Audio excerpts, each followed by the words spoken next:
అది ఎక్కడ తప్పిపోయిందో, ఎలా తప్పిపోయిందో, ఎందుకు తప్పిపోయిందో ఖచ్చితంగా వెతుకులాడతాడు. ఖచ్చితంగా దానికి సహాయము చేస్తాడు. ఒకవేళ నడవలేక మందలంలో పోతా ఉంటాయి, నడవలేక అది వెనకబడి ఈ పరుగుపై తొందరగా పొలం దాటుకొని వెళ్ళిపోతా ఉన్నాయి.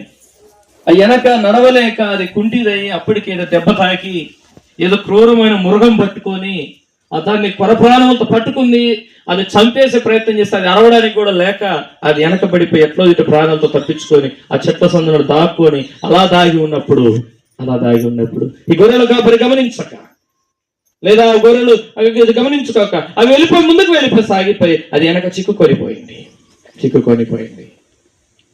చిక్కుకొనిపోయినప్పుడు ఈ మందల కాపరి ఎత్తుకులాడు చూశాడు, ఎక్కడ దొరకలేదు. ఈ మంద కాపరి ఈ గొర్రెల కాపరులు వదిలిపెట్టొచ్చేమో గాని, వెతికి ఇంకా దొరకక వదిలిపెట్టొచ్చేమో కానీ ప్రభువు మాత్రం తప్పిపోయిన గొర్రెవి నేనే, ఆ గొర్రె కోసం మాత్రం ఆయన ఈ లోకానికి వచ్చేసాడు. చప్పలుడు దేవునామని మహిమపరచు. ఈ లోకానికి దిగి వచ్చేసాడు.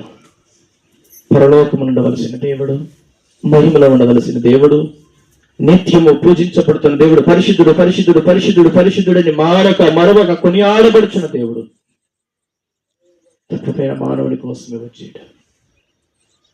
నువ్వు తప్పిపోయినావా? పాపానికి అంకితమైపోయినావా? లోకానికి అంకితమైపోయినావా? ఇది నీకోసమే ప్రభు వచ్చాడు. ప్రభు వచ్చింది నిన్ను రక్షించడం కోసమే. ప్రభు వచ్చింది నిన్ను బాగు చేయడం కోసమే. ప్రభు వచ్చింది నీ జీవితాన్ని సరిచేయటం కోసమే. ప్రభు వచ్చింది నీలో ఉన్న చీకటిని తొలగించడం కోసమే. ప్రభు వచ్చింది నిన్ను నీ కుటుంబాన్ని బాగు చేయడం కోసమే. దేవునికి స్తోత్రం. హల్లెలూయా. నువ్వు కృంగిపోయి బలహీనమైపోయి నీ వల్ల కాక ఎక్కడ తిరిగినా కూడా మందలో కలవడానికి అవకాశం లేక, ఆ పరిశుద్ధ మందలో కలవడానికి అవకాశం లేక తిరుగుతున్నావేమో. ఈరోజు తల్లి చెల్లి అక్క ఆ మందలో కలపడానికి కోసమే ప్రభు వచ్చాడు. సభలు కూడా దేవునామని మహిమపడతాం. గొర్రెల గొప్ప కాపరి నా యేసు, మంద కొరకు ప్రాణం పెట్టిన నా యేసు. గొర్రెల గొప్ప కాపరి నా యేసు, మంద కొరకు ప్రాణం పెట్టిన నా యేసు. మంచి కాపరి, ప్రధాన కాపరి, ప్రేమ కాపరి, నిత్య కాపరి.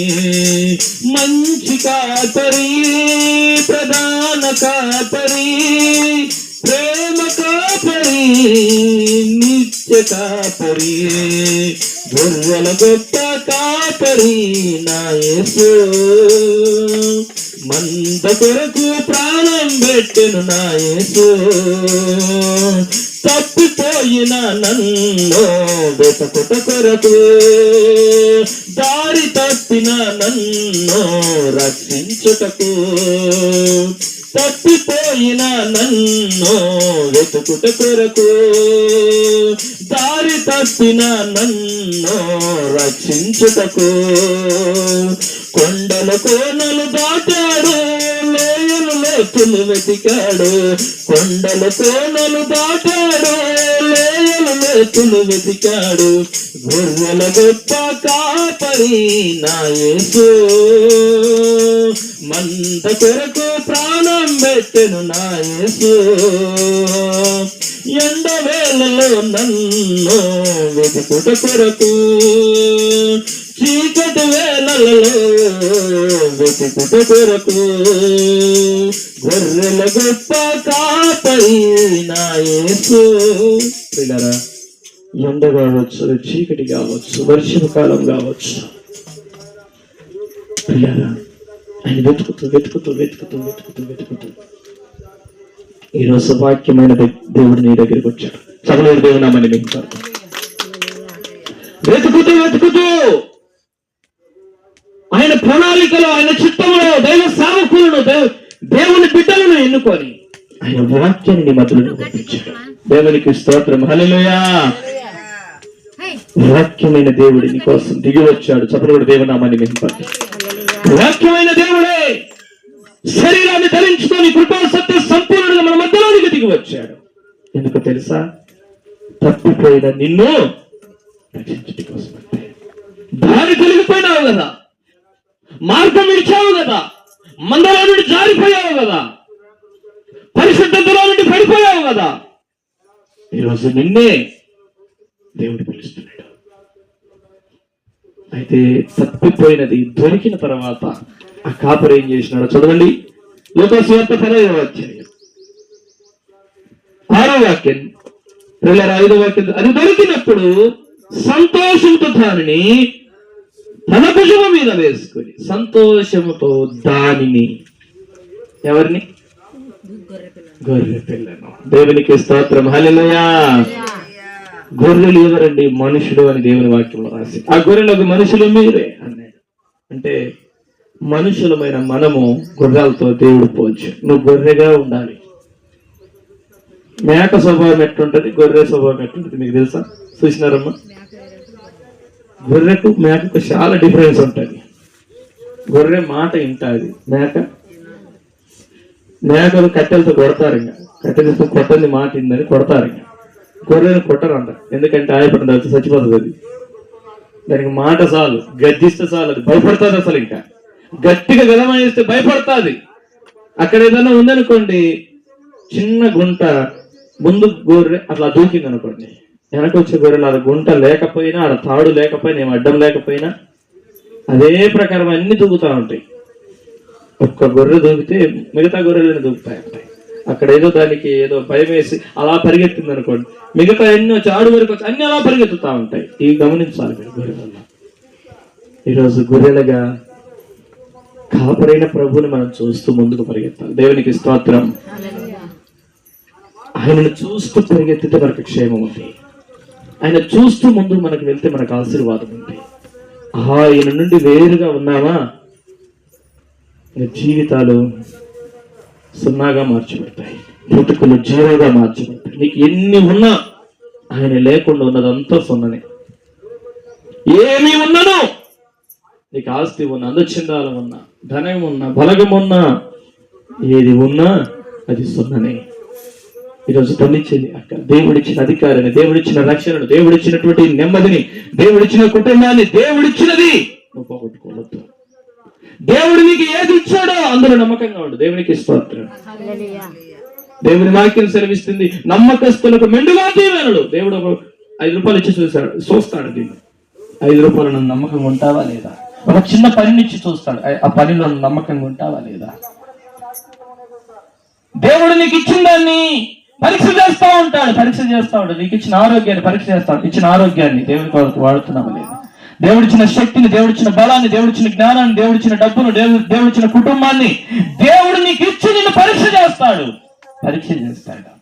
ఈ పరీక్షలు నువ్వు గెలుపొందాలా? దేవునికి స్తోత్రం. ఈరోజు దేవుడిచ్చిన జ్ఞానము దేవుని కొరకు వాడాలా.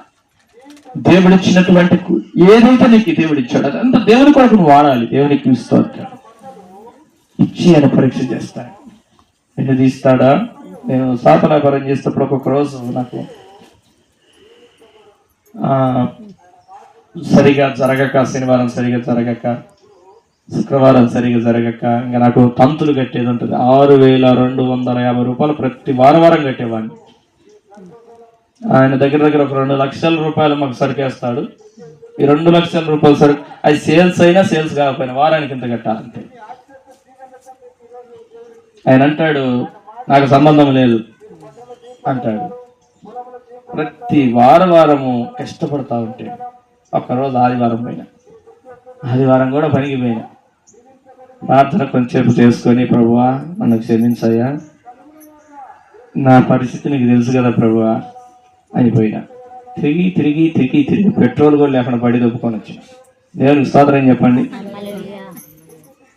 వాస్తవానికి రోజున్న యాదికోసారి జరుగుతుంది, కానీ ఆదివారం పూట ఏమి జరగకుండా మధ్యన ఆగిపోతే బండి, ఆ సరుకులు సుమారుగా మనిషి ఎత్తు కట్టుకుంటాం చేపలు. అసలు ఆ బండిని దొబ్బి ఆ సాపలలో పెట్టుకుని నేను కాస్త దూరం దొబ్బి ఈ బండి ఏం చేసినానంటే ఒక ఇంట్లో సాపలలో పెట్టేసి బండిని తోలుకోపోయినా అంతే అనిపించింది. దేవుని సన్నిధిని నేనేం చేశాను, ఏదో ఆశించాను కానీ నాకు అది రాలేదు. అప్పుడు నేను ప్రార్థన చేసుకున్నాను, తప్పు అయిపోయింది అయ్యా, ఇంకా రావాల్సింది దేవుని కాడికి. ఏమని రావాలా, నాది ఇంకా తప్పైంది ప్రభువా అనాల్సింది. అనకపోతే మళ్ళీ నాకు మరొక దిక్కు లేదు. ఇంకా తప్పై ప్రభువా ఇంకేసారి పోనయ్యా అని ఇంకా ప్రార్థన చేసుకున్నా. నీ సన్నిధి విడిచి నేను పోనయ్యా. ఇంకా ప్రార్థన చేసుకుంటే శనివారం వచ్చేసరికల్లా ఆదివారం కూలి కూడా దేవుడు ఇచ్చాడు. దేవునికి స్తోత్రం చెప్పండి.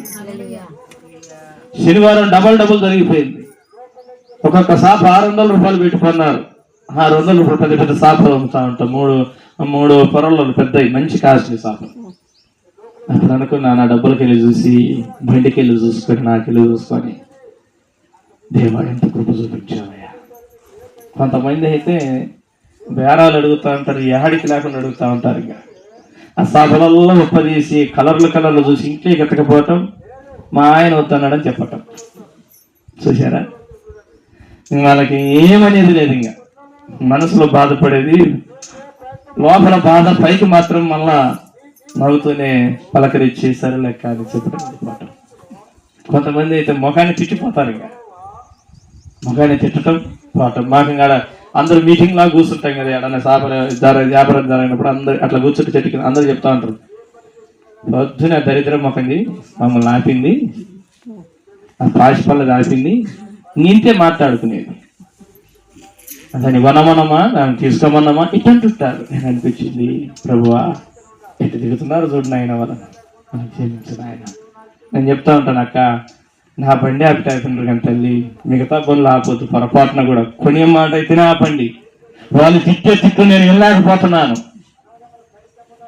ఎందుకంటే వాళ్ళకి సరే ఫస్ట్ ఎవరు కొంటారో తర్వాత కూడా అంత బాగా జరుగుతుందని వాళ్ళ ఆశ అనమాట. మొదటి బోని అంటారు. వ్యాపారస్తులు చాలా నిష్ట నియమాలు పెట్టుకున్నట్టు, ఎవరన్నా ఎదురొచ్చినారనుకో, ఎదురొచ్చినని కూడా తిడతారు ఆ రోజు జరగకపోతే. ఇంటికారుడు బయలుదేరే కానుండి ఎవరన్నా ఎదురొచ్చినారో తిట్టుకుంటారు జరగకపోతే. మొదటిగా ఎవరు దించినారో వాళ్ళని తిట్టుకుంటారు జరగకపోతే. చూసేదా వాళ్ళ చేతులలోనే మొన్న. కాబట్టి ప్రియులారా, అట్లాంటి వాళ్ళకి చాలా మందికి నేను వాక్యం చెప్పాను, అన్న అలా మీరు తిట్టకూడదు, అలా మీరు అనకూడదు. దేవుని మీద విశ్వాసం ఉంచి వ్యాపారం చేయండి, దేవుని మీద విశ్వాసం ఉంచి పని ప్రారంభించండి. దేవుడు ఆశీర్వదించేవాడు. దేవునికి స్తోత్రం చెప్పండి. దేవుడు దీవించేవాడు. నేను కొన్నిసార్లు దేవుని సన్నిధిని నిర్లక్ష్యం చేసి నష్టపోయాను. నువ్వు దేవుని సన్నిధిని నిర్లక్ష్యం చేసి, దేవుని నిర్లక్ష్యం చేసి, నువ్వు ఇచ్చిన కుటుంబాన్ని నిర్లక్ష్యం చేసి. చిన్న కుటుంబం ఒకసారి ఉంటుంది, పెద్ద కుటుంబం ఇంకోసారి ఉంటుంది. నీకు అర్థం కావాలి ఈ మాటలు. అర్థమైందా నేను చెప్పిన మాట?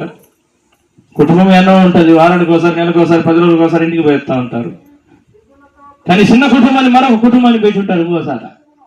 డబ్బులు వచ్చింటాయి కదా, చేతిలో డబ్బులు వచ్చింటాయి కదా, తల్లి చెల్లి అక్క వ్యాపారం ప్రారంభించడం నష్టాలు వచ్చింటాయి. వ్యాపారం ప్రారంభించుంటారు, ఆ కుటుంబంతో శాపగ్రస్తం. ఎంత సంపాదించినా అంత అప్పుల పాలే, ఎంత సంపాదించినా కూడా అప్పుల పాలే, చిరిగిపోయిన సంచులు వేసినట్టుగానే. కారణం ఏంటంటే ఎవరిని నిర్లక్ష్యం చేశారు? దేవుడిచ్చిన కుటుంబాన్ని నిర్లక్ష్యం చేశారు. దేవుడిచ్చినట్టు పని నిర్లక్ష్యం చేశారు. దేవుడిచ్చినటువంటి ప్రతిదీ నిర్లక్ష్యం చేసి దారి తప్పిపోయి నువ్వు ఏ పని చేసినా కూడా దాంట్లో దీవెన ఉండదు, దాంట్లో ఆశీర్వాదం ఉండదు, దాంట్లో ప్రతిఫలము రాదు. నష్టమే. అంత వచ్చినట్టుగా ఉంటుంది కానీ అంత పోయినట్టే కనపడుతుంది. కనపడుతుంది వచ్చింది కానీ నిలబడింది మాత్రం కనపడదు. పాపంలో అట్లా ఉంటుంది. పాపం వల్ల వచ్చే జీతము చెప్పండి మరణమే. అది పాపం ద్వారా సంపాదించిందైతే, శాపగ్రస్తం ద్వారా వచ్చిందైతే దానివల్ల నష్టం ఉంది. ఎటువంటి నష్టం? మరణం అని ఉంది వాక్యంలో. వాస్తవానికి మరణాన్ని ఎవరు ప్రేమించరు? ఎవరైనా ప్రేమిస్తారా? కానీ మరణం అందరినీ ప్రేమిస్తుంది. ఈ వాస్తవానికి మీకు అందరూ తెలియాలి. మరణము అందరినీ ప్రేమిస్తుంది. చిన్నపిల్లలను వద్దంటదే, యవనస్తులు వద్దంటదే, వృద్ధులు వద్దని చెప్తాదే, వాళ్ళు అందంగా లేరు, వాళ్ళు అందంగా ఉన్నారని వద్దంటదే. తల్లి చెల్లి అక్క అందరినీ ప్రేమించేది ఒకటి ఉంది. అదేంటి? వద్దన్నా కూడా వెంటబడుతుంది. ఇది గుర్తుపెట్టుకోవాలి. అది వచ్చిందనుకోండి, డబ్బు నన్ను చూడదు, పేదన్ని చూడదు, దరిద్రులను చూడడు, చిన్నోళ్ళని చూడదు, పెద్దోళ్ళని చూడదు, ఎవరిని చూడదు, లెక్క చేయదు. అంటే వచ్చిందంటే దాన్ని ఆపే ఎవరు లేరు ఇంకా భూమి మీద. ఎన్ని ఆపచ్చు కానీ మరణాన్ని ఆపే శక్తి ఎవరికి లేదు భూమి మీద. అయితే నేను ప్రకటిస్తున్న దేవునికి ఉంది. చదవల దేవుని నామని నన్ను కాచి, నన్ను కాపాడి, నన్ను భద్రపరిచి, నన్ను రక్షించిన నా దేవునికి ఆ శక్తి ఉంది. మరణమా నీ విజయం ఎక్కడా అని మరణ పూలను విరిచివేశాడంట. చదవల దేవుని నామని ప్రభుని నమ్మిన బిడ్డలకు అందుకే మరణం లేదని ప్రభు రాశాడు. ఎట్లా నమ్ముట? ఉడక నమ్మటం అంటే ఏంటి? నమ్మటం అంటే ఏంటి అక్క? నమ్మటం అంటే ఏంటి? నమ్మటం మీరు చెప్తారమ్మా? నమ్మటం అంటే ఏంటి? నమ్ముకున్నారా ప్రభు నన్నాను అనుకోండి. నమ్ముకున్నామంటే ఎట్లా నమ్ముకోవటం? నేను ఇలా చెప్తాను. ఒక వ్యక్తి తెల్లని వస్త్రం వేసుకొని ప్రార్థనకు వచ్చాడు. ఆ వ్యక్తిని స్టేజ్ మీద పడుకోబెట్టి, బ్రదర్ పడుకో అన్నాడు మాస్టర్ గారు. పడుకున్నాడు. బైబిల్ వేసుకుపోయి ఆయన మీద పెట్టాడు. ఇట్లా ఓపెన్ చేసి బైబిల్ పెట్టాడు. ఇట్లా మంచి పడుకోడు ఉన్నాడు, మంచి మీద బైబిల్ పెట్టాడు. ఒక వ్యక్తిని పిలిచాడు, బ్రదర్ తొక్కుకుంటా పో బైబిల్ అన్నాడు. మాస్టరే చెప్పేది. మీరైతే ఏం చేస్తారు? ఏమ్మా మీరైతే ఏం చేస్తారు? ఏమ్మా బైబిల్ అక్కడ మీరక్క మీరైతే ఏం చేస్తారు? అన్నా మీరైతే ఏం చేస్తారు? మామూలు మీరైతే ఏం చేస్తారు? మీరైతే ఏం చేస్తారు? మీరైతే ఏం చేస్తారు? తీసి కళ్ళకద్దుకొని అందరూ అదే మాట. తొక్కమని ఖచ్చితంగా చెప్తున్నాడు, మీరైతే తొక్కరు. అయితే ఆ సేవకుడు అంటున్నా, ఆయన అంటుంటే కళ్ళకి నీ ఏడుపు వచ్చింది. నేను సావనైనా చేస్తాను కానీ నేను కాలు పెట్టిన బైబిల్ మీద, ఇది దేవుని మాట, ఇది దేవుని వాక్యము. హెబ్రీయులకు రాసిన పత్రిక రండి, ఆ మాట చూపిస్తాను. హెబ్రీయులకు రాసిన పత్రిక కాళ్ళతో తొక్కుతున్నారంటండి బైబిల్.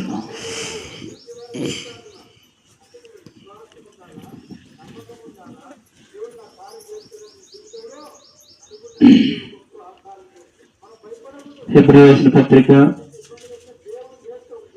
10వ అధ్యాయం 9వ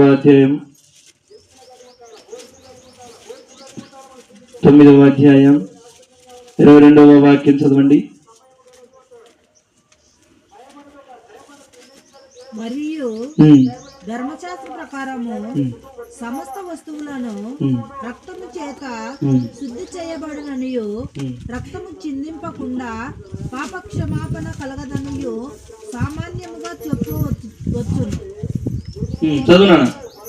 పరలోకమందున్న వాటిని పోలిన వస్తువులు ఇట్టి బలులు వలన శుద్ధి చేయబడవలసి ఉండనేను గాని పరలోక సంబంధమైన వీటి కంటే శ్రేష్టమైన బలుల వలన శుద్ధి చేయబడవలసి ఉండెను.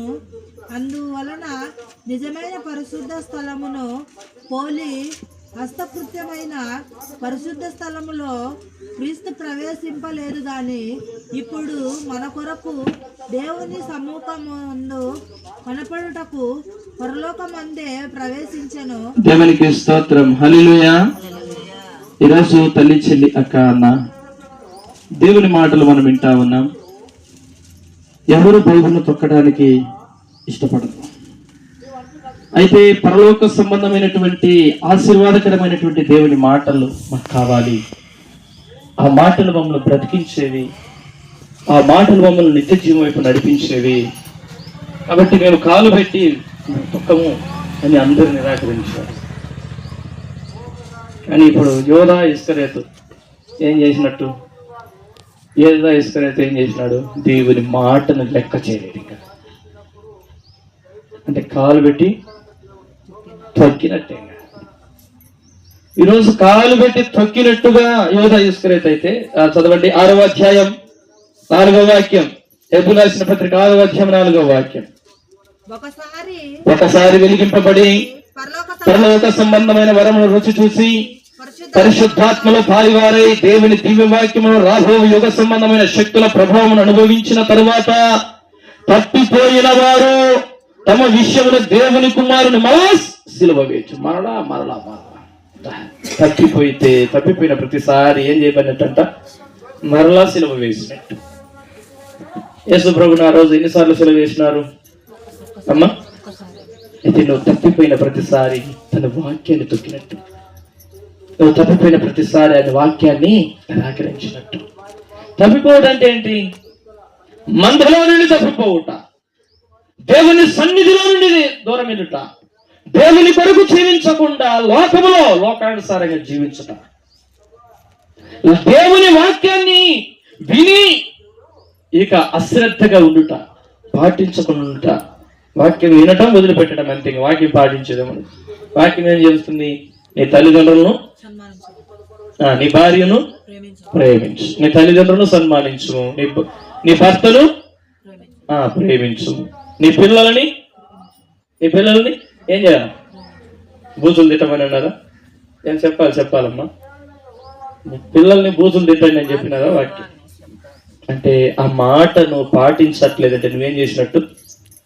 వాక్యానికి వ్యతిరేకంగానే జీవిస్తున్నట్టు. నీ నోట బూతులు వస్తున్నాయంటే నువ్వు వాక్యానుసారంగా నువ్వు జీవించట్లేదు. నువ్వు తప్పిపోయిన ప్రతిసారి మరలా సిలువ వేసినట్టు ప్రభుని. బైబుల్ తొక్కుతారా అంటే తొక్కమన్నారు, కానీ చూస్తున్న బైబుల్ని తొక్కరు. కానీ దేవుని వాక్యాన్ని ఎన్నిసార్లు తొక్కేసినారు? దేవుని వాక్యాన్ని ఎన్నిసార్లు తొక్కేసి పాప సంబంధమైన విషయాల వైపు పరిగెత్తారు, లోక సంబంధమైన విషయాల వైపు పరిగెత్తారు. అయితే ప్రభు అంటున్నాడు, మరలా సిలువ వేసినట్టు, మరలా సిలువ వేసినట్టు. చదవండినా, బాహాటముగా ఆయనను అవమానపరుచుచున్నారు. అవమానపరచడం అంటే ఏంటి? అక్క ఇంటికి పిలిచి మంచి భోజనం చేసిన రమ్మని ఇంటికి పిలిచి ముఖాన్ని అని ఉమ్మూసి వాకి చేసినారనుకోండి, ఏమైంది? దాని అర్థం ఏంటి? ఏమ్మా? గౌరవించినట్టు, అవమానపరిచినట్టు?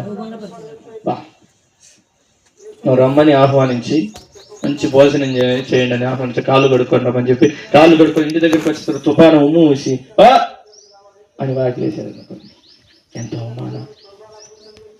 అదన్నా ఒక రకం తక్కువ అవమానమే. కానీ తప్పిపోయిన ప్రతిసారి ఆయనను అవమానపరిచినట్టు, అంతకున్న ఘోరంగా ఆయనను అవమానపరిచినట్టు. ఆయన దగ్గరికి వచ్చి ఆయన ఆత్మచేత నింపబడి ఆయన వాక్యాన్ని విని ఆయన కొరకు జీవిస్తానని ఒక మాట ఇచ్చి ఆయన మీద ఆధారపడినట్టుగా ఉండి తప్పిపోయిన ప్రతిసారి. అందుకే దేవుని వాక్యం మరలా సిలువ వేసినట్టు. ఆయన సిలువ ఎట్లా వేసినారు చెప్పగలరమ్మా? తలపైన ఏం కూర్చున్నారు? ముళ్ళ కిరీటమే కూర్చున్నారే. అన్ని ముళ్ళులే, ఒక ముళ్ళు కాదు. మనకు ఒక్క ముళ్ళు కూర్చుంటే అంత బాధ. అది కాళ్ళు, తలలో కాదు. ఇది గుర్తుపెట్టుకోండి. తలపైన చుట్టూ ముళ్ళులు వేసి కూర్చుతే అది తలకు దిగబడకపోతే ఇలా పట్టి ఈవల్లొకళ్ళు ఇలా ముందు ఒకళ్ళు వెనకళ్ళు నలుగురు నాలుగు వల్ల బట్టి ఆ ముళ్ళ కిరీటాన్ని వేసి ఇట్లా తలకేసి కూర్చుతే ఈ తలలో ఎన్ని ముళ్ళులు ఉన్నాయి అన్ని దిగిపోయింటాయి. ఎన్ని ముళ్ళులు ఉన్నాయి అన్ని ఇలా ముళ్ళ కిరీటం తలలో కూర్చుకపోయినాయి. తెల్ల గారిపోతా ఉంది. చిన్న గాయం ఇక్కడైతే మనకు తల మీద ఈ మొహం సరి కనపడదు. ఇంకా చెమట కంట్లో పడితే ఎప్పుడన్నా ఎట్లుంటది అమ్మా? ఎట్లుంటది? మంట. బ్లడ్ ఎప్పుడన్నా కంట్లో పడినప్పుడు ఎట్లుంటది తెలుసా? విపరీతమైన మంట కళ్ళు. ఆ చెమట పడితేనే మనము ఆ కళ్ళు తుడుచుకుంటాం. ఇట్లా తుడుచుకోవడానికి కూడా లేకుండా ప్రభుని రెండు చేతులు ఇలా పట్టేసి తలపైన ముళ్ళ కిరీటి వేసి కూర్చుతూ ఉంటే మౌనంగా భరించినాడంట. ఏమాత్రము కూడా ఒక నోటి మాట కూడా లేదు. ఇంకా ఆయన ఎట్లా అవమానపరిచినారయ్యా అంటే గల్లలు ఉమ్ము ముఖాన్ని వచ్చి చేతితో ఇష్టం వచ్చినట్టు గుద్ది, నిన్ను ఇప్పుడు ఎవరు గుద్దినారో చెప్పు, నిన్ను ఇప్పుడు ఎవరు గుద్దినారో చెప్పు అని అరచేతులతో కొడతా ఉన్నారు. ముఖమంతా రక్తమయంగా మార్చబడింది. ఈ యొక్క వస్తువులంతా కూడా రక్తంతో నింపబడినాయి. ఒక బరువైన సిలువ ఆయన వేసి ఇది మోయి అని చెప్తా ఉంటే మౌనంగా దాన్ని ఎత్తుకున్నాడు. అది చాలా బరువైందని రాశారు. భుజానికి ఎత్తుకొని నడుచుకుంటూ పోతా ఉంటే రాళ్ళ మధ్యలో, ఆ ముళ్ళ మధ్యలో, ఆ కొండలలో చూసారా, ఆయనకు అర్థం కాలేదు అసలు. ఇంకా అటు ఇటు చూడటం లేదు. ఇంకా చాలా సార్లు బాధపడినాడు. అంతకన్నా ముందే ప్రార్థనలో, తండ్రి నీ చిత్తమైతే ఇది తొలగించయ్యా అన్నాడు. తండ్రి నీ చిత్తమైతే తొలగించయ్యా అని ప్రార్థన చేశాడు. తండ్రి దగ్గర ముందే తండ్రి చెప్పుతూనే వచ్చినాడు, నువ్వు వెళ్ళాలి, భూమి మీద నా పిల్లలు ఉన్నారు, నా పిల్లల్ని రక్షించాలి, ఇదిగో వాళ్ళని రక్షించడం కోసం నీకు ఈ శిక్ష. వెళ్తావా? నేను వెళ్తానయ్యా. నేను వెళ్ళి కుమారుడిగా నేను శిక్షను భరిస్తానయ్యా. చాలా ఘోరంగా ఉంటుంది అది, చాలా అవమానంగా ఉంటుంది అది. నేను భరిస్తానయ్యా. ఆ పిల్లలు ఇక్కడికి చేరేంత వరకు, ఆ భూమి మీద నుండి పరలోకం చేరేంత వరకు వారి కోసం నేను ఏమైపోయినా పర్లేదు, భూమి మీద నన్ను ఎంత అవమానపరిచినా పర్లేదు, నన్ను ఎంత నిందించినా పర్లేదు, నా మీద ఎంత ఉమ్ము వేసినా పర్లేదు, నేను భరిస్తాను అని వచ్చాడు. కానీ ముందుగా ప్రార్థన చేస్తున్నాడు. అంత కనపడతా ఉంది ఆయనకి. ఇంకంతా ఆయనని ఏ విధంగా శిక్షిస్తారు, ఏ విధంగా అన్ని తెలుసు ఆయనకు. ఇంకా మౌనంగా భరిస్తాను, ఇంకా భరించడం నేర్చుకున్నాడు. ఇంకా తల్లి చెల్లెక్క బరువైన సిలువ మోసుకుంటూ ముందుకు పోతా ఉంటే ఒకసారి పడిపోయినాడు, మొయ్యలాగా పడిపోయినాడు. మళ్ళా ఎత్తుకొని మరలా ముందుకు పోతా ఉంటే ఊరికి భావిస్తున్నారా, కొరడాలు తీసుకొని కొడతా ఉంటే ఒక్కొక్క కొరడ అలా కుచ్చుకోవడం, అట్లా లాగితే ఎక్కడ కండలో గుచ్చుకుంటుంది ఆ కండ ఊడి రావటం. ఇంకా అమ్మ వినాలి. అలా కొరడాతో అలా కొట్టగానే అది గుచ్చుకుంటుంది మనిషి దేహానికి. అలా లాగంగానే ఆ కండర మొత్తం ఊడేస్తా ఉంది. ఒక్కసారి ఆయన మాట ఇలా తిరిగి వాళ్ళకెళ్ళి వాళ్ళని ఏమన్నా నోటితో అన్నాడు అనుకోండి, వాళ్ళు ఉంటారా? మా వినాలా? ఒక్క మాట ఏదన్నా అంటే వాళ్ళందరూ బతుకుతారా? వినారా? కానీ ఒక నోటి మాట కూడా అనకూడదు. ఇది ప్రవక్తలు పలికిన మాట నెరవేరాలి. ప్రవక్తలు పలికిన మాటలు నెరవేర్చాలి. ఆయనే ఆ మరణాన్ని తప్పించుకుంటే మనము భరించాలేము. ఇంకా ఆయన మరణాన్ని తప్పించుకుంటే మనకు ఎవరికి రక్షణ లేదు. ఇంకా ఎవరు పరలోకించాలి, ఎవరు మనం ఆ భరించలేని ఆ బాధలు, ఆ కష్టాలు. అందుకే ఆయన మరి భరించడానికి వచ్చాడు. వాళ్ళు కొడతా ఉంటే కండర ఊడేస్తా ఉంటే భరించినాడు. అక్కడి కొండ మీదకి తీసుకుపోయి ఆయన వస్తున్నాడు. వాడు పెరిగి చీట్లు వేసుకుంటారు. ఎవరికి వస్తుందో చీట్లు వేసుకున్నారు. వస్త్రాన్ని చీట్లు వేసుకొని పంచుకుంటున్నారు. ఆయన పైన వస్త్రములు లేకుండా ఆయన అవమానపరిచారు. ఎవరండి ఆయన? ఎవరైనా చెప్తారా? భూమిని, ఆకాశాన్ని, సూర్యుని, చంద్రుణ్ణి, మానవులని, సమస్తాన్ని తయారు చేసిన దేవుణ్ణి అవమానపరుస్తున్నారు. ఇది గుర్తుపెట్టుకోవాలి. నేను మొన్న చిన్న సెల్ ఫోన్ నన్ను చూస్తా ఉంటే అది వాక్యం వింటా ఉంటే అది మధ్యలో అడ్వర్టైజ్మెంట్ వచ్చింది. ఆ వాక్యం వింటా ఉంటే ఇది మధ్యన అడ్వర్టైజ్మెంట్లు వస్తూ ఉంటాయి యూట్యూబ్లో. ఏదన్నా ఎటువంటి అడ్వర్టైజ్మెంట్ వచ్చిందంటే పెద్ద ఓనర్ ఆయన, ఆ కంపెనీకే ఓనర్. అయితే కంపెనీలో ఉన్నవారు పనిచేసేవారు ఎలా పనిచేస్తున్నారో చూద్దామని మారు వేసుకుని వచ్చాడు. ఒక పేదవాడిగా వచ్చాడు. పేదవాడికి వస్తే ఇంక అందరిని చూసుకుంటూ వస్తున్నాడు. అందరు హేళనకరంగా మాట్లాడటం, అందరూ ఆయన అవమానకరంగా మాట్లాడటం. ఆ కంపెనీలోనికి వస్తుంటే ఆయన చాలా హేళన చేస్తా ఉన్నారు, అవమానపరుస్తున్నారు. చివరికి అందరూ ఎలా ఉద్యోగం చేస్తున్నారో, ఎలా వాళ్ళు ఉన్నారో, ఆడ ఫస్ట్ కాపలాదారుడు ఎలా ఉన్నాడో, తర్వాత ఉద్యోగం చేసే వాళ్ళు అందరూ చూసుకుంటూ లోపలికి వచ్చాడు. లోపలికి వచ్చిన తర్వాత ఒక్కసారిగా వాళ్ళని పిలిచి అందరినీ నేను పలానా అని కార్డు చూపించేసరికి అందరూ షాక్ అయిపోయారు. ఈ యొక్క ఎండీనే వచ్చేసాడు, ఈ ఓనరే వచ్చేసాడు. ఇదిగో మనమందరినీ, మన ఉద్యోగాలన్నీ మటాల్సి అయిపోతాయి. ఎందుకంటే ఆయనను చాలా అవమానపరిచాడు, ఆయనను చాలా దూషించాడు. అయితే ఆయన అంటున్నాడు, నేను మిమ్మల్ని ఎవరిని ఉద్యోగాలను తీయను, కానీ ఇక నుండి అలా చేయకండి. ఎవరినైనా మీరు అలా చేయకండి. మీరు చేసే పని వలన నా కంపెనీకి నష్టం వస్తుంది, లాస్ వస్తుంది. అందరిని క్షమించేశారు. దేవునికి స్తోత్రం చెప్పండి. అందరిని క్షమించాడు. ఒక ఎండీనే అందరినీ క్షమించేసినాడు. ఒక కంపెనీ మేనేజరే అందరినీ క్షమించాడు, అందరినీ సరిచేశాడు. ఇక నుండి మీరు అలా చేయవద్దు.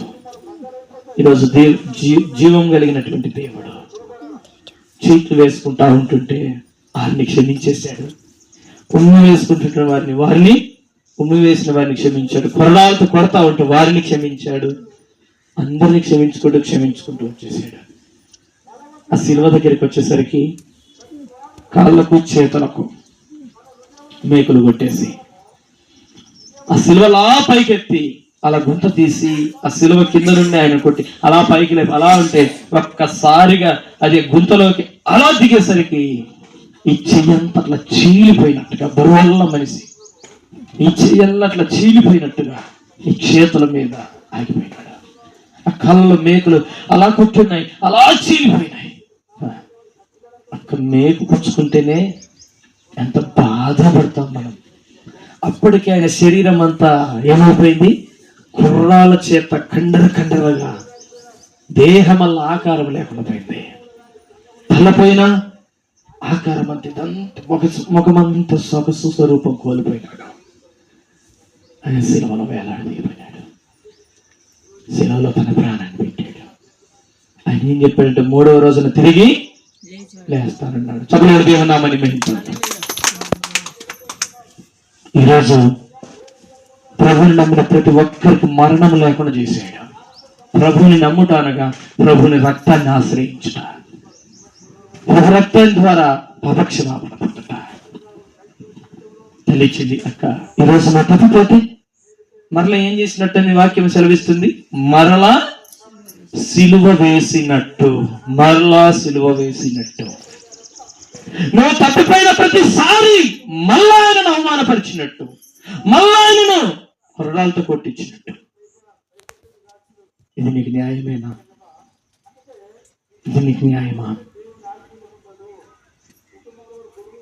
నీకోసం ప్రాణం పెట్టడానికి వచ్చిన దేవుణ్ణి అన్నిసార్లు ఇబ్బంది పెట్టడం, అన్నిసార్లు ఆయన శిలువ మరణానికి అప్పగించడం, అవమానించడం, ఇది నీకు న్యాయమా?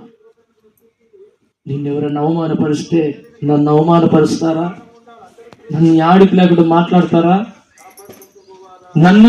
నేను ఇంత సాయం చేస్తే, నన్ను ఇంత నేను చేస్తే నన్ను ఇట్లా మాట్లాడేది అని బాధపడతాడే. నీకెంత సహాయం చేసినాడు ఆయన? నీకు ఎంత సహాయం చేసినాడు? నువ్వు నరకానికి పోకుండా, నువ్వు పాపమనే ఛాయలలో ఉన్నప్పుడే నిన్ను చేతులోనికి తీసుకొని తన భుజానికి వేసుకొని, తప్పిపోయిన నిన్ను తన ఎత్తుకొని ఆయన మొన్న ముద్దాడి ఆయన హత్తుకొని నా బిడ్డ అని చేరదీస్తే, నీకు పరలోకం నేను ఇస్తున్నాను బిడ్డ, మోక్ష మార్గాన్ని నీకు ఇస్తున్నాను బిడ్డ అని ఆయన నిన్ను అంతగా నమ్మితే, నమ్మిన దేవుణ్ణి నువ్వు మోసం చేసేది, నమ్మిన రక్షకుణ్ణి నువ్వు అవమానపరిచేది, నిన్ను నమ్మి నీ కోసం ప్రాణం పెట్టిన దేవుణ్ణి నువ్వు దూషించేది, నిన్ను నమ్మి నీ కోసమే అంత ఘోరాతి ఘోర శిక్షనైనా భరించడానికి వచ్చి భరించి ఇక్కడి నుంచి తిరిగి లేచిన దేవుణ్ణి నువ్వు అవమానపరిచేది. ఇది న్యాయమా? ఇది నీకు న్యాయమా? ఈరోజు చాలా మంది ప్రభుని నమ్మేమంటున్నారు. నిజంగా దేవుడు చూస్తున్నాడు. నువ్వు నమ్మి ప్రభు కొరకు బ్రతికితే నీకు నిత్య జీవం ఉంది. నువ్వు పరిశుద్ధంగా బ్రతికితే, పవిత్రంగా బ్రతికితే, యథార్థంగా బ్రతికితే, నీతిగా బ్రతికితే, నమ్మకంగా బ్రతికితే ఆయన ఏర్పాటు చేసిన రాజ్యంలో నువ్వే ఉంటావు. దేవునికి స్తోత్రం. ఆయన ఏర్పాటు చేసిన రాజ్యంలో ఉంటావు. ఇంకేం చేయాలి నీకు దేవుడు? చాలా నాకేం చేసినాడు దేవుడు అంటారు. దేవుడు ఎవరింటే నాకేం చేసినాడు? దేవుడు ఉన్నాడా అసలు? దేవుడు ఉంటే కష్టాలేంటి? దేవుడు ఉంటే నష్టం ఏమిటి? దేవుడు ఉంటే బాధ ఏమిటి? దేవుడు ఉంటే నాకు ఈ శ్రమ ఏమిటి? ముందున్నటువంటి శ్రమను చూసి ఉన్నటువంటి కష్టాన్ని బట్టి బాధపడుతూ ఉంటారు. నీ కోసం చేసినటువంటి ఆ ప్రాణ త్యాగాన్ని నువ్వు గుర్తుపట్టలేకుండా ఉన్నావే. దేవుడు నాకు ఏం చేశాడంటున్నావు? నీకు మోక్షాన్ని సిద్ధపరిచాడే, నీకు పరలోక పట్టణాన్ని సిద్ధపరిచాడే నీ కోసం. నువ్వు నరకానికి పోకుండా నీ కోసం ఆయన బలైపోయాడే. నీకు అంతకన్నా ఏం చేయాలి దేవుడు? ఇంకా నీ కోసం ఏం చేయాలి? నువ్వు ఎప్పుడు ఆయన నమ్ముకొని కళ్ళు మూసిన ఆయన దగ్గర ఉంటావు కదగా క్షేమంగా. ఇంకా నీకు ఏం చేయాలి? ఆయన ఈ కార్లు, బంగ్లాలు, ఆస్తులు ఇవన్నీ తీసుకొని పోతావా? ఏది తీసుకొని పోలేవు. అందుకే ఆయనకు తెలుసు విలువైన రక్షణ నీకు ఇచ్చాడు. చెప్పలేడు దేవునామని నీకు పట్ట విలువైన రక్షణ. కొన్ని కోట్ల నీకు ఆస్తి కన్నా దేవుడిచ్చే రక్షణనే ఎక్కువ. చెప్పలేడు దేవునామని నీకు పట్ట. కొన్ని వందల కార్ల కన్నా దేవుడిచ్చే రక్షణ గొప్పది. కొన్ని కోట్ల మంది నీకు నీ కింద ఎంతమంది ప్రజలన్నా వారు ఘనపరిచే ఘనతల కన్నా దేవుడిచ్చిన రక్షణ గొప్పది. దేవునికి స్తోత్రం. రక్షణ అనేది చాలా చాలా చాలా విలువైనది. చెప్పలేడు దేవునామని పట్ట. ఈరోజు చాలా విలువైన రక్షణను పొందావా? అయితే నువ్వు తప్పిపోయినట్టయితే మరలా నీవు దేవుణ్ణి సిలువ వేసుకుంటూ రండి. దేవుని వాక్యం మనకి లూకాసు వార్తలో 15వ అధ్యాయంలో లేదా 19వ అధ్యాయం 10వ వాక్యం చదవండి. 19:10 నశించిన దానిని వెతికి రక్షించుటకు మనుష్య కుమారుడు ఈ లోకానికి ఎందుకు వచ్చాడో తెలుసా? నశించిపోతున్న మానవుడి కోసం. పాపములు నశించిపోతున్నవారు, చెడు వ్యసనాలలో నశించిపోతున్నవారు, లోక ఆశలలో పడి నశించిపోతున్నవారు, ఈరోజు నశించిపోతున్నవారు మానవులు దేవుడిని వెతకడానికి వచ్చాడు. చెప్పలేడు దేవునామని. దొరికినప్పుడు ఆయన వెంటనే తన భుజం మీద వేసుకుంటున్నాడు. దేవునికి స్తోత్రం చెప్పండి. ముదిమి వచ్చు వరకు ఎత్తుకొని ముద్దాడువాడు నేనే అంటున్నాడు ప్రభు.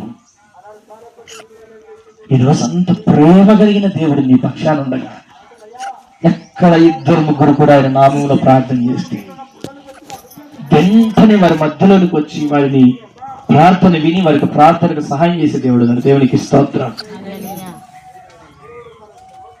ఈరోజు అంత గొప్ప దేవుడు మనం వెతికి వెతికి వెతికి వెతికి రక్షిస్తే, వెతికి వెతికి దేవుని మాటలు మనకు పంపించి ఆయన సన్నిధిలోనికి మనల్ని ఆహ్వానిస్తే, ఆయన సన్నిధిలో కూర్చొని ఆయన మాటలు విని మరలా ఆయన సిలువ వేసినట్టుగా అనుభవంలోనికి వెళ్తే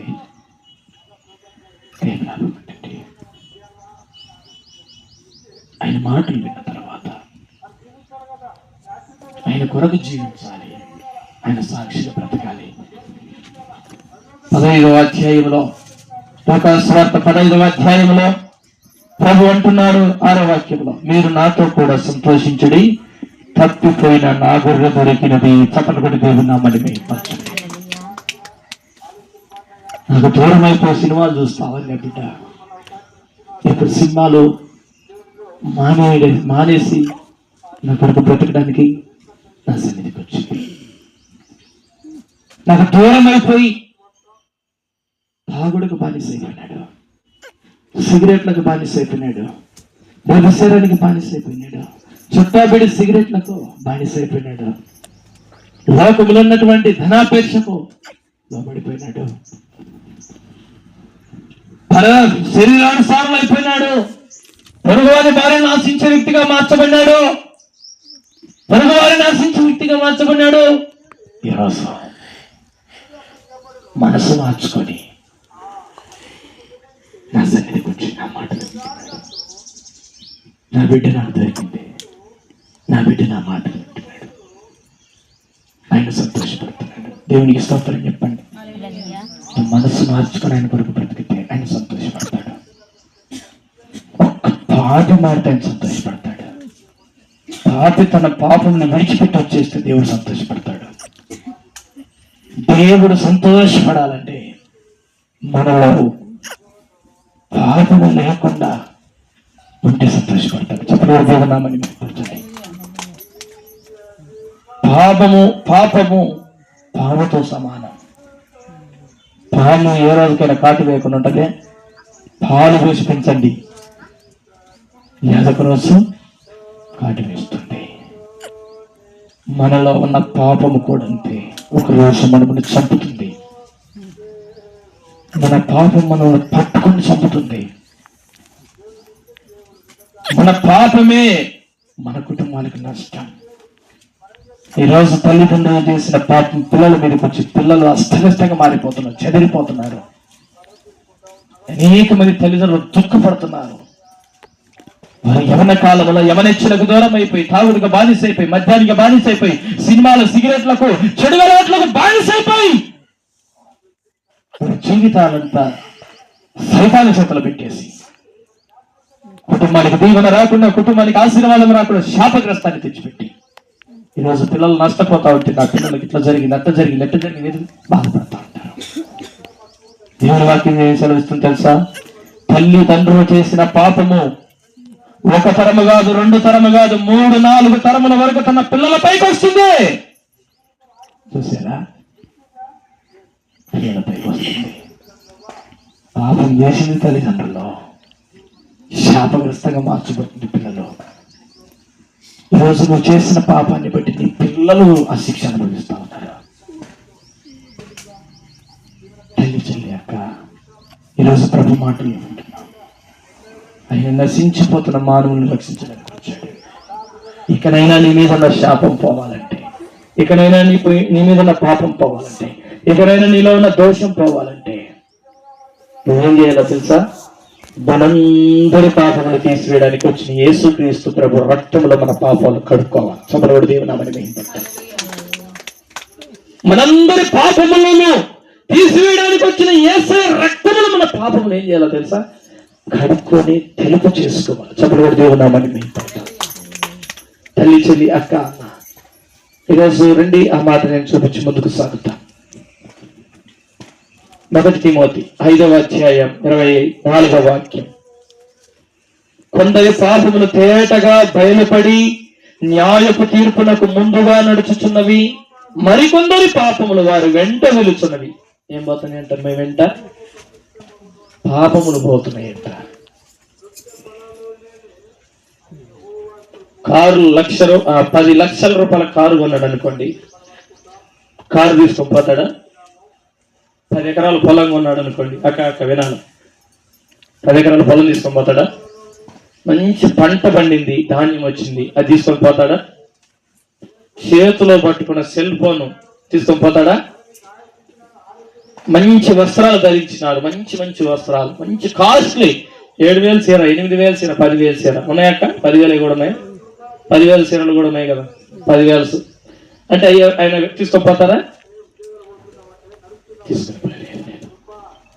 ఏం తీసుకొని పోతారు? చదవండి అమ్మ, అక్కడ చదవండి. కొందరి పాపములు తేటగా బయలుపడి న్యాయపు తీర్పులకు, కొందరు చేసిన పాపాలు తీర్పు దగ్గరికి పోతారు. తీర్పు ఎవరికి? రక్షించబడి బాప్తిసం పొంది ప్రభు శరీరంలో ప్రభు రక్తంలో పాలు పంపులు పొంది తప్పిపోయింటారు. చూసావా? వాళ్ళు నేరుగా తీర్పు కాడికి పోతారు. ఇంకా న్యాయపు తీర్పు దగ్గరికి పోతారు. కొందరి పాపములంట వారికన్నా ముందుగానే పోతున్నాయంట. చూసారమ్మా, ముందే పోతున్నాయంట పాపలు. వెంటనే వెనకమ్మటి ఇంకంతే. తల్లి చెల్లి అక్క పాపాలు పరిగెత్తుతున్నాయి, ముందు పరిగెత్తుతున్నాయి. ఎందుకు? దేవుడు మాట్లాడుతున్నాడు మనతోనే. మన పాపములు మనతోనే ఏం చేయబడాలా? ఎక్కడే ఆగిపోయి విడిచిపెట్టాలి. అంతే. ఈ రోజుతోనే, ఈ క్షణంలోనే మన వెంట రాకూడదు. చప్పలవాడు దేవనామాన్ని మేంపరచు. మన వెంట వస్తే మనకు ప్రమాదం ఉంది. అగ్ని ఆరదు, పొరుగు చావదు, యాతనకరమైన స్థలంలోనికి వెళ్ళవలసి వస్తుంది. పాపము నీ ఎంత ఉందనుకోండి, ప్రమాదం ఉంది. వెంటనే నీ పాపం ఒప్పుకోవాలా. నీ పాపమును కడగబడేటట్టుగా చేసుకోవాలా. వెంటనే అయ్యా, నా మనసులో పాపపు ఆలోచనలు వచ్చాయా, నన్ను కడిగివేత.